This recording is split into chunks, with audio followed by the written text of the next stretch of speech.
принятыми ГКМБ мерами Матраимов полностью возместил государству ущерб в размере 2 миллиардов сомов. Я вам уже ранее рассказал, из этих 2 миллиардов, 1,4 миллиарда он перечислил в бюджет страны наличными деньгами, 600 миллионов сомов он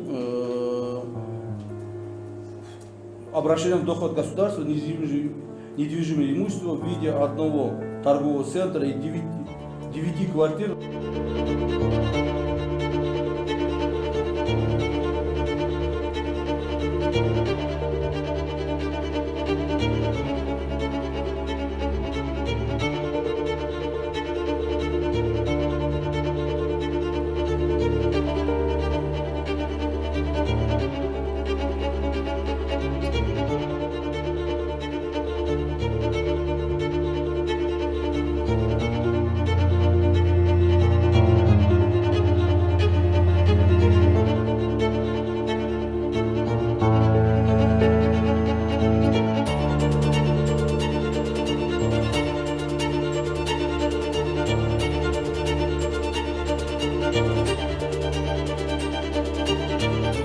Он продал все свое имущество, которое было, он продал весь скот, это все отдал.